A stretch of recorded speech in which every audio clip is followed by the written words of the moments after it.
Some houses look peaceful from the outside, but inside, love is divided.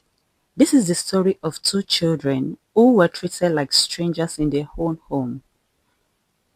Before everything changed, the house used to laugh. It wasn't a mansion, but it was warm.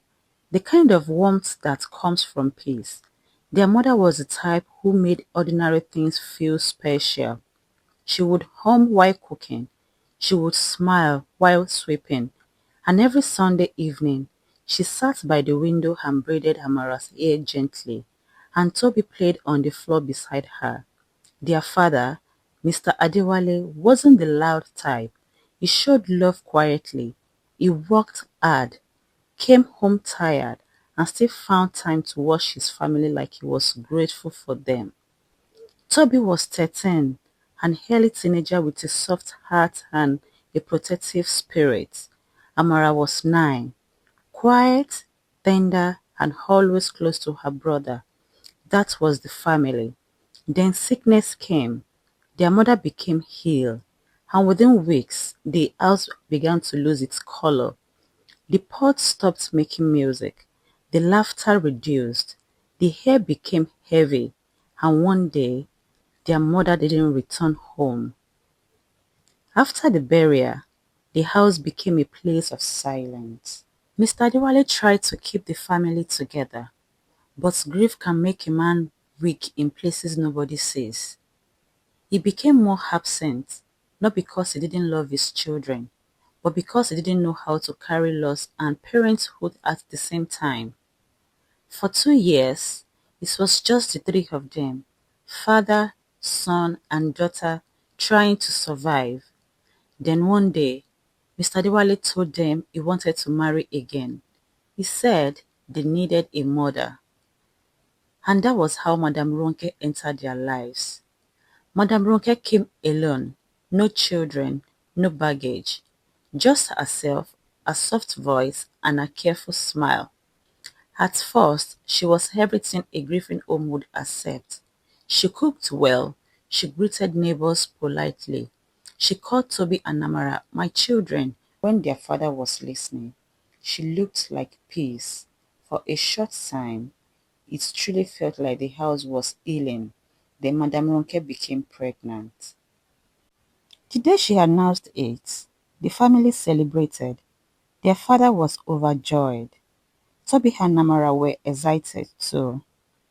They thought a baby would make them feel like a whole family again. But pregnancy changed Madame Ronke. Her patience reduced. Her kindness became selective. And when she gave birth to a baby boy, something shifted completely. She loved that boy with a loud kind of love, a possessive love, the kind of love that says, "This one is mine." From that moment, the house began to divide. At first, it was small thing. Food changed. Before everyone ate together. Now, her son ate first.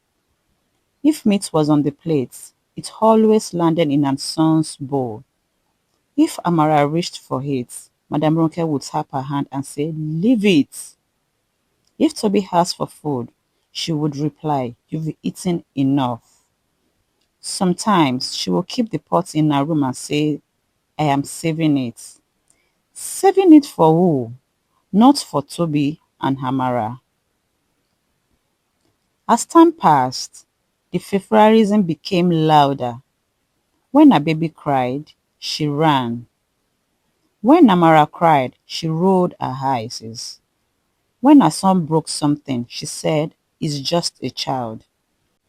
When Amara dropped a cup by mistake one afternoon and it shattered, Madame Ronke shouted like thunder, "Look at this girl, always spoiling things." Amara's hands shook and she tried to pick the pieces. Toby rushed to help. Madame Ronke turned and pointed at Toby too. "And you are the one teaching her nonsense." That evening, while her son ate comfortably, Amara sat quietly with a small portion because Madame Ronke said she did not deserve more. And that was how punishment began in their home. Not the kind that leaves people talking, the kind that leaves children shrinking. Madam Ronke gave Toby the work her son never touched. If the house was dirty, it was Toby. If guests were coming, it was Toby. If the compound needed sweeping, it was Toby. Her son played with toys. Toby carried responsibilities. Even when rain fell, Madam Ronke did not soften. One evening, thunder rolled and the sky opened. The clothes were outside on the line. Madam Ronke shouted from inside, "Toby, go and bring the clothes inside." Toby stood at the doorway, staring at the rain. "Please, it is raining," he said to her softly. Madam Ronke's face tightened. "So? Are you the one that bought the clothes? Go outside now and pack the clothes for me." And Toby stepped into the rain. He returned soaked, shivering, holding wet clothes against his chest. Madam Ronke looked at him and said, "Next time, be faster." Inside that house, warmth belonged to some people, cold belonged to others. 2 years later, Madam Ronke became pregnant again. And after she gave birth to a baby girl, the division became even worse. Now, she had 2 children she worshipped and 2 stepchildren she treated like inconveniences.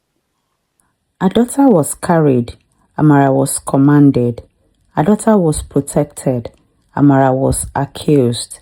Madam Ronke even started using her own children as weapon. She would whisper to them, loudly enough for Toby and Amara to hear, "Don't be like them. They are ungrateful. They are useless. They don't know how to behave." Soon, her son began to mock Amara.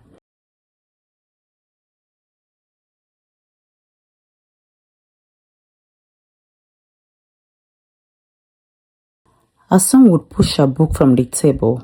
He would take a chair, and Madam Ronke would laugh lightly and say, "He's only playing." If Amara protested, Madam Ronke would snap, "Keep quiet, you want to fight my son?" Sometimes, she would send Amara away from the sitting room when her children were watching cartoons. "Go and stay in the room," she would say. And if Amara came out too early, Madam Ronke would ask sharply, "Did I call you?" At meals, Amara and Toby ate quickly, quietly, like people who feared breathing too loudly. If they greeted her, Madam Ronke answered with cold eyes. If they kept quiet, she said they were rude. No matter what they did, they were wrong. Toby tried to speak to his father once. He waited until Madam Ronke went out. He said gently, "Daddy, Auntie Ronke doesn't like us." But as if the world had ears, Madam Ronke walked in at that exact moment. And she started crying.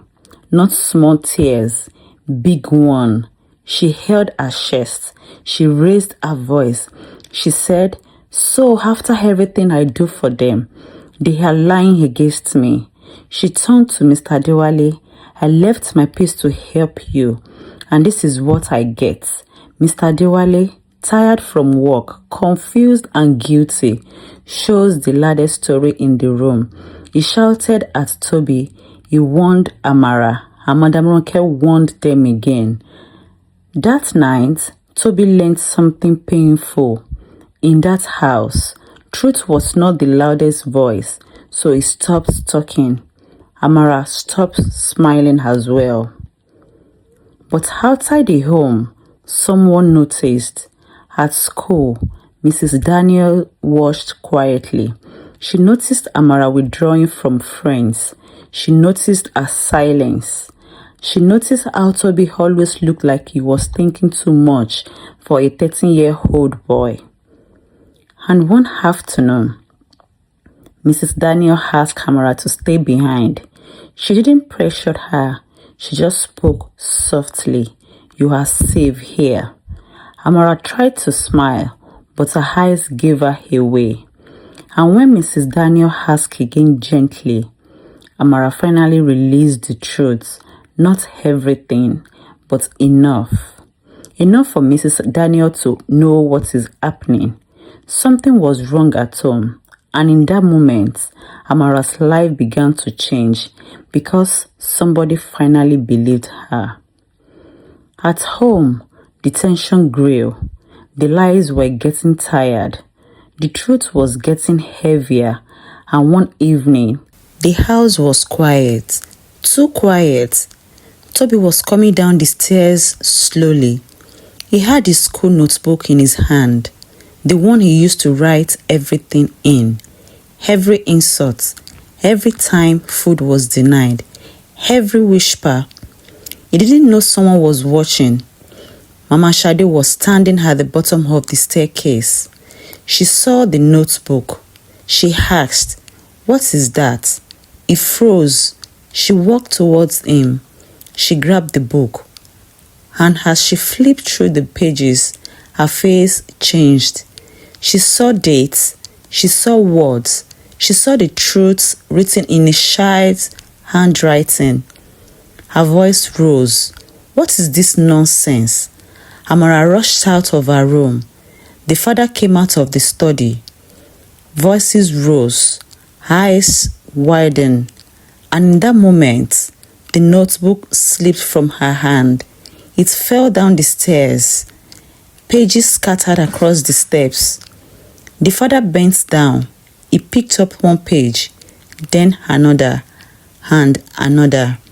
And for the first time, he wasn't hearing accusations. He was reading evidence. That staircase wasn't just stairs. It became the place where silence broke. Everything paused, not because of violence, but because of the fear that something terrible could happen if this house continued like this. Later that night, Mr. Dewale sat alone in the living room. He opened his laptop. The screen glowed touched his face. He opened the CCTV recording. At first, he watched casually. Then his expression changed. He saw Madame Ronke tapping Amara's hand away from food. He saw Toby standing in the rain alone. He saw the whispering. He saw the mocking. He saw the tears he had ignored. He replayed it. Once, twice, 3 times. His breathing changed. His jaw tightened. He remembered Toby's voice that day. "Daddy, Auntie Ronke doesn't like us." He remembered shouting at them. He remembered choosing the louder voice.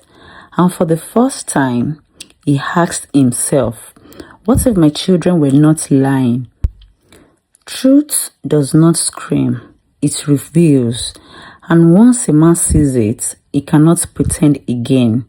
That night, he did not sleep. The next morning, he called Madame Ronke into the living room. His voice was no longer confused. It was steady. He said, "I have seen everything." Madame Ronke laughed nervously, but he did not shout. He did not argue. He simply said, "You will not treat my children like that again." And for the first time, she had no tears, no performance, no loud voice, but the truth had removed a stage. He made a decision. He chose his children, not because he hated his wife, but because he had failed once, and he would not fail again. He arranged for counseling. He involved elders. He set boundaries. He apologized to Toby and Namara, not loudly, but sincerely. And that apology healed something deep. And when Madame Ronke refused to change, he made the hardest decision of his life. He separated from her because fatherhood is not about convenience. It is about protection. And that day, Toby and Namara saw something they had not seen in years. Their father standing for them. After that, help came. Not magically, not instantly, but it came. People got involved. Voices that had been silent were finally heard. Slowly, the home began to change, and time moved forward. Years passed. Toby and Amara did not remain small. Pain did not destroy them. It shaped them. Toby focused on school like his life depended on it because it did. Amara grew into herself slowly, carefully, like someone learning how to breathe again. And one day, the same children who were treated like burdens became people with honor. Amara stood proudly in her graduation gown. Toby stood beside her, confidently and steady. People clapped, people smiled, photographs were taken, and while the world celebrated their success, only Toby and Amara knew what it truly meant. They were not winning because life was kind. They were winning because they survived. And now, the ending. Because every story like this must end with truth. They were treated like they didn't belong, but they never stopped believing they did. They were ignored, but they were never invisible. What was meant to silence them became the fire that shaped them. And one day, the same house that witnessed their pain witnessed their victory. Not every child who suffers stays small. Some rise, some build, some became proof that love may be delayed, but destiny is not denied. This is not just a story. This is survivor. In every home, there is a story. Thank you for listening to ours.